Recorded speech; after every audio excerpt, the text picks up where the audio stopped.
नमस्कार, मैं हूं नीलू। तो आज 2 जुलाई है और कुछ खबरें ईरान और अमेरिका और उनकी बातचीत को लेकर, साथ ही कुछ और महत्वपूर्ण खबरें सामने आ रही है। उसकी तमाम अपडेट्स लेकर मैं आपके सामने मौजूद हूं। तो बड़ी खबर आ रही है, ईरान के विदेश मंत्री सैयद अब्बास अराक्ची ने इजरायल के रक्षा मंत्री इजराइल काट्ज के बयान की कड़ी आलोचना की है और जबरदस्त गुस्सा हुए हैं। जी हां, अराक्ची ने चेतावनी देते हुए कहा कि ईरानी लोगों या फिर उनके नेतृत्व के खिलाफ किसी भी धमकी का तुरंत और जोरदार जवाब दिया जाएगा।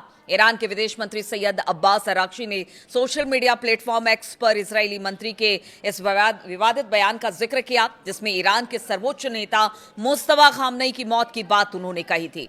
उनका कहना है कि आप होते कौन हैं और अगर इस तरह के बयान देंगे तो फिर इसका जवाब भी बहुत तगड़ा दिया जाएगा। अराक्ची ने एक्स पोस्ट पर कहा कि इस्लामाबाद समझौता ज्ञापन यानी कि MOU की शर्तें बिल्कुल साफ है और हर कोई उन्हें सार्वजनिक रूप से देख सकता है। अमेरिकी राष्ट्रपति डोनाल्ड ट्रंप ने अमेरिका की ओर से यह वादा किया था कि वो तेल अवीव में अपने सहयोगियों को काबू में रखेंगे। अगर वो अपने प्रमुख की बात नहीं मानते हैं तो फिर ईरान उन्हें सबक सिखाएगा। अराक्ची ने चेतावनी भरे लहजे में कहा कि हमारे लोगों और हमारे नेतृत्व के खिलाफ किसी भी तरह की धमकी का तुरंत और पूरी ताकत के साथ जवाब दिया जाएगा अगर वो चुप नहीं होते हैं तो आराक्ची के साझा किए गए पोस्ट के अनुसार एक बयान में ईरान के सर्वोच्च नेता मुस्तफा खामनेई के बारे में पूछे जाने पर इजरायली मंत्री काट्ज ने कहा था कि उनकी मौत तय है।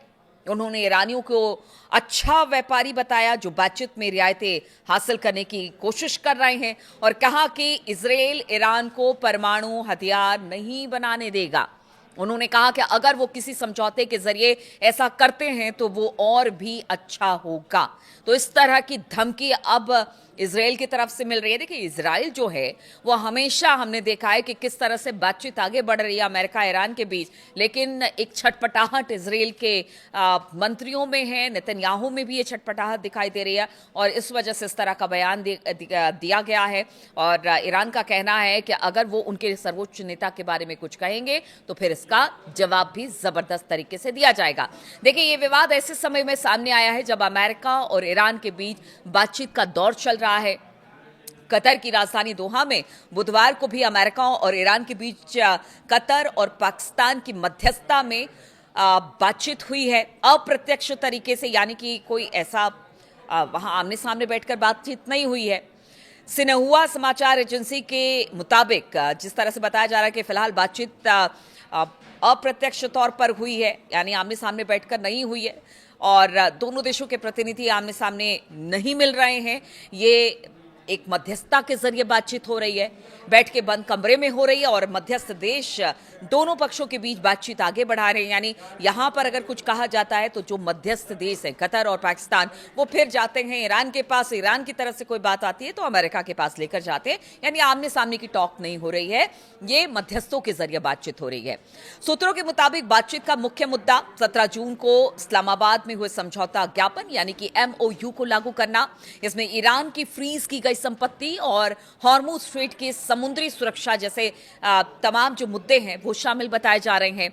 ईरान के बताया जा रहा है कि जो ईरान का कहना है कि अगर जो भी उनके साथ शर्तें रखी गई हैं उन शर्तों को जल्द से जल्द मान लिया जाए तो इसके बाद युद्ध एक तरह से खत्म माना जाए। लेकिन बताया जा रहा है कि अभी भी स्ट्रेट ऑफ हॉर्मुज और लेबनान को लेकर बातचीत नहीं बनी है, इस पर अभी भी संशय बरकरार है, यानी डेडलॉक इन दोनों मुद्दों पर खास तौर पर बना हुआ है। हालांकि बाद में कहा जा रहा है कि इन मुद्दों पर बातचीत होगी, लेकिन जहां तक फ्रीज हुई संपत्तियों की बात की जाए या पैसों की बात की जाए उसमें ईरान को बड़ी सफलता मिली है और खुद डोनाल्ड ट्रंप ने कहा है कि बातचीत अच्छी चल रही है, बढ़िया चल रही है। लेकिन जब भी आप मान के चलिए कि जब भी ट्रंप ये कहते हैं कि बातचीत अच्छी चल रही है, उसके बाद ही एक बड़ा हमला अमेरिका की तरफ से ईरान पर हो जाता है। खैर, वो तो अलग बात है, अब वो देखना होगा कि बातचीत अच्छी कैसी होती है, कैसे आगे बढ़ती है। अब दूसरी बड़ी खबर आपको बताते हैं। तो ईरान के दिवंगत सर्वोच्च नेता अयतुल्ला अली खामनेई साहब की अंतिम यात्रा अब शनिवार यानी कि 4 जुलाई से शुरू होने वाली है और 9 जुलाई तक ये चलेगी और उसके बाद 9 जुलाई को उनको दफन किया जाएगा। 6 दिनों में उनका जो जनाजा है वो कई शहरों से होकर गुजरेगा और इसके लिए जो शहर चुने गए हैं वो तेहरान के इस्लामिक गणराज्य के धार्मिक, राजनीतिक और वैचारिक आधारों को दर्शाते हैं। तेहरान के अलावा कोम, करबला, नजफ और मशहद शहरों की शियाओं के बीच बहुत मान्यता है इन शहरों की, जिनका खास तौर से खामनेई के अंतिम संस्कार के लिए चुना गया है। शनिवार को तेहरान के ग्रैंड मुसल्ला में आम लोगों के दर्शन के लिए रखे जाने से दिवंगत नेता को ईरान के सबसे महत्वपूर्ण स्थलों में से एक में जगह मिली है। मुसल्ला का महत्व जितना धार्मिक है उससे भी ज्यादा राजनीतिक महत्व है। यहां आम लोगों के दर्शन के लिए शव रखने से खामनेई की भूमिका धार्मिक नेता और धर्मगुरुओं के शासन पर आधारित राजनीतिक प्रणाली के प्रमुख दोनों के रूप में उजागर होती है, इसीलिए इस शहर को चुना गया है। तेहरान की सड़कों पर गुजरने वाला अंतिम संस्कार जुलूस देश के राजनीतिक केंद्र से अंतिम विदाई का प्रतीक है। राजधानी में राष्ट्रपति कार्यालय, संसद, न्यायपालिका, सैन्य मुख्यालय और राज्य के अधिकांश प्रमुख संस्थान यहां पर मौजूद हैं। इसलिए ये जो जुलूस है शोक की सार्वजनिक अभिव्यक्ति और बदलाव के तौर पर देश के नेतृत्व की, जिस तरह से देश का नेतृत्व हो रहा है, निरंतरता का एक संकेत भर माना जा रहा है।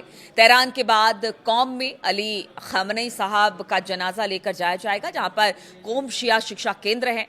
कोम शहर ईरान के धार्मिक अगर परिदृश्य की बात की जाए या धार्मिक हिसाब की बात की जाए तो ये बिल्कुल अनूठा स्थान है। देश के सबसे प्रभावशाली धार्मिक शिक्षण संस्थान यानी सेमिनरी का ये घर होने के नाते इस शहर में धर्मगुरुओं की कई पीढ़ियों को शिक्षित किया गया और इस्लामिक गणराज्य की विचारधारा को यहाँ पर दूर तक फैलाया गया, यानी एक आकार दिया गया।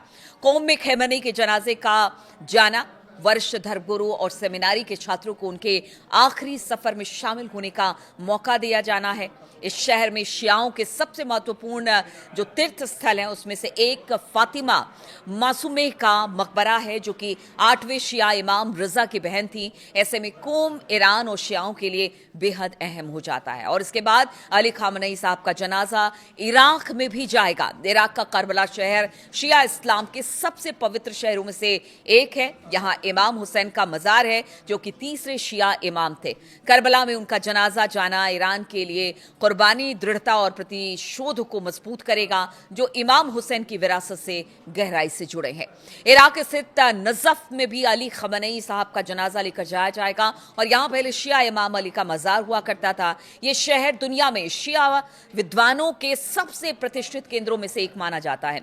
नजफ में कार्यक्रम आयोजित करने से ईरान की सीमाओं से परे जो एक व्यापक शिया दुनिया है, खामनेई की जगह और अहमियत जाहिर करता है। अली खामनेई की शव यात्रा का आखिरी चरण मशहद होगा। मशहद में अली खामनेई को दफन कर दिया जाएगा, यानी सुपुर्द खाक कर दिया जाएगा, जो ईरान का एक पवित्र शहर माना जाता है। यहाँ इमाम रजा का मजार है, जिस पर हर साल लाखों श्रद्धालु पहुंचते हैं। अली खामनेई साहब का जन्म मशहद में ही हुआ था और उन्होंने अपनी शुरुआती जिंदगी का बड़ा हिस्सा यहाँ बिताया था। तो आप समझिए कि ईरान के सबसे महत्वपूर्ण तीर्थ स्थल के तौर पर मशहद ऐसा माहौल देगा जो कह सकते हैं कि जो दिवंगत नेता हैं उनकी याद को शिया इस्लाम के सबसे सम्मानित स्थलों से जोड़ेगा। अली खामनेई साहब की अंतिम यात्रा वहां समाप्त होगी जहां धार्मिक निष्ठा, राष्ट्रीय पहचान और खामनेई की अपनी जीवन कहानी का संगम होता है। इसलिए यहीं पर खामनेई साहब को सुपुर्द खाक किया जाएगा और ये माहौल बड़ा गमगीन होगा। इसलिए दूर दराज मतलब कह सकते हैं कि अलग अलग मुल्कों से उनके अंतिम संस्कार के मौके पर, उनके सुपुर्द खाक के मौके पर लोग पहुंचने वाले हैं। इसलिए खास तौर पर बताया जा रहा है कि जो ईरान सरकार है वो इसको लेकर खास इंतजाम कर रही है। और अब जो बताया जा रहा है कि जो वार्ता एक तो हो चुकी है कल, दूसरी जो होगी वो अब इसी खामनेई साहब के जनाजे और उनके सुपुर्द खाक के बाद ही की जाएगी, यानी कि इस कार्यक्रम के बाद ही रखी जाएगी। इस तरह की भी खबर सामने आ रही है। तो देखिए, इजराइल ने एक बार फिर से अपना मतलब एक तरह से कह लीजिए कि जहर उगला है और ईरान ने उसका जवाब दिया है। इधर बातचीत रंग ला रही है, लेकिन ये कितनी रंग लाती है वो कहना मुश्किल है, क्योंकि बातचीत के बीच में ही अक्सर हमने देखा है कि युद्ध जैसे हालात बन जाते हैं। अब इस पूरे मामले और अलग अलग जगहों पर जो ये तमाम चीज़ें हो रही हैं उसको लेकर मैं अपडेट्स के साथ आपके साथ फिर से दोबारा जुड़ूंगी। फिलहाल बहुत बहुत शुक्रिया आप सभी का मेरे साथ इस वीडियो में शामिल होने के लिए। अपनी राय ज़रूर दें और क्या सोचते हैं, क्या आपके दिमाग में चल रहा है, खासतौर पर मिडिल ईस्ट में जो इस वक्त के हालात हैं, चाहे वो बातचीत को लेकर हो, युद्ध को लेकर हो, इजराइल ईरान या फिर अमेरिका को लेकर हो, ज़रूर अपनी राय और कमेंट दें। बहुत बहुत शुक्रिया मेरे साथ जुड़ने के लिए।